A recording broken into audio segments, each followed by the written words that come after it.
کہ جمعے کی نماز کے بعد کھڑے ہو کر ادباً صلاۃ و سلام پڑھتے ہیں، تو کہتے ہیں سلام پڑھنے کا صحیح طریقہ کیا ہے؟ بعض لوگ ایسے پڑھ رہے ہوتے ہیں جیسے آگے سینگ مار رہے ہوں، لا حول ولا قوت، بہرحال جو الفاظ تھے میں نے وہ ذکر کر دیے، یوں کرتے ہوں گے وہ جیسے سینگ مار رہے ہیں۔ تو بہرحال دیکھیں، جب بھی کسی کا ذکر ہوتا ہے، یعنی جس ذات کا ذکر ہوتا ہے، تو علماء نے فرمایا کہ ذکر کی بھی ایسی ہی تعظیم ہے جیسے ذات کی تعظیم ہے۔ فرض کر لیں ہم اللہ تعالیٰ کا ذکر کر رہے ہیں، تو جو اگر فرض کر لیں اللہ تبارک و تعالیٰ اپنی شان کے لائق سامنے ہوتا تو ہم کیسے ذکر کرتے، کیسا ادب کرتے؟ ویسا ادب اختیار کریں۔ ایسے اگر نبی کریم صلی اللہ علیہ وسلم کا ذکر انور ہو رہا ہے، تو اگر میرے آقا اس مجلس میں جلوہ افروز ہوتے تو ہم کس قدر ادب اور احترام کے ساتھ ذکر کرتے، وہی احترام ملحوظ ہونا چاہیے۔ تو بہرحال تھوڑا بہت اوپر نیچے ہو جائے، اتنا زیادہ اسٹرکٹلی تو انسان اپنے آپ کو کنٹرول نہیں کر سکتا، لیکن بہرحال ایک ادب احترام ہونا چاہیے۔ تو ایسی کوئی بھی حرکت کہ جو مطلوب شرع بھی نہیں ہے، ایسا بھی نہیں ہے کہ آپ عالم وجد میں چلے گئے تو ہوش میں نہیں ہیں، اور غیر غیر اختیاری طور پر کچھ حرکات کا جو جس کو کہتے ہیں کہ جی وجد آ گیا، اس قسم کی صورتحال ہو جائے۔ لیکن اکثر تو تواجد ہی ہوتا ہے، وجد نہیں ہوتا۔ تواجد کا مطلب ہوتا ہے بتکلف وجد کو اپنے اوپر طاری کرنا۔ تو اس قسم کی حرکتیں مناسب نہیں ہوتی۔ کھڑے ہو کر ادب سے صلاۃ و سلام پڑھیں، اور مختصر پڑھیں، 2 یا 3 شعر بس۔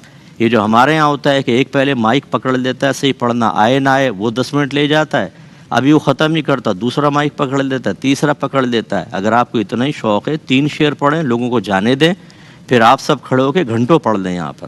لیکن گھنٹوں اکیلے کبھی نہیں پڑھیں گے، پبلک کے سامنے پڑھیں گے، کیونکہ مزہ اسی کے اندر آتا ہے، اور لوگوں کا وقت نکل رہا ہوتا ہے، لوگ پریشان ہوتے ہیں، کوفت کا شکار ہوتے ہیں۔ اس طرح صلاۃ و سلام پڑھنا قطعاً غیر مناسب ہے۔ نہ زبردستی کسی کو آپ روک سکتے ہیں، یہ کوئی پڑھنا چاہے پڑھے، نہ پڑھنا چاہے وہ بالکل جا سکتا ہے، اس میں کوئی بے ادبی کا پہلو نہیں ہے۔ اگر وہ نہیں پڑھنا چاہتا ٹھیک ہے، گھر چلا جائے، ایک مستحب عمل ہے۔ اس میں بعض اوقات اتنی شدت اور سختی ہوتی ہے کہ کوئی اگر چلا جائے تو معاذ اللہ ثم معاذ اللہ اس پہ بد مذہبیت کا طعنہ دے دیتے ہیں، بالکل غلط چیز ہے۔ مرضی ہوتی ہے کریں یا نہ کریں۔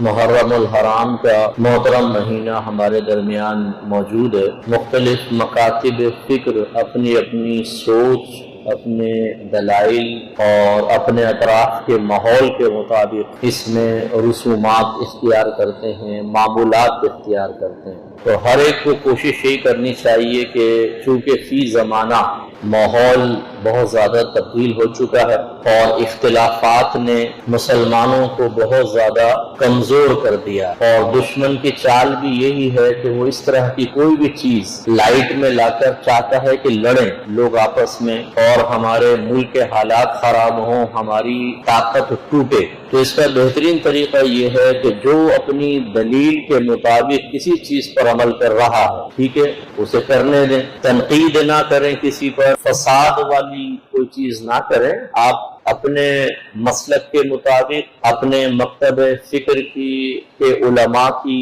تعلیمات، ان کی ہدایت کے مطابق عمل کریں۔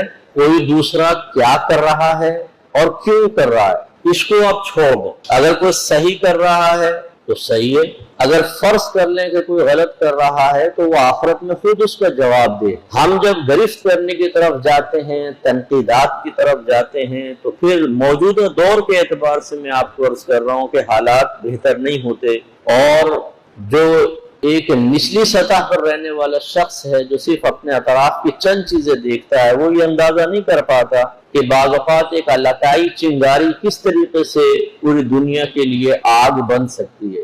اس لیے بڑے ہی مختصر اور محتاط الفاظ میں نے آپ کی خدمت میں گزارش کی کہ اپنا مسلک چھوڑے نہیں، کسی کا مسلک چھیڑے نہیں۔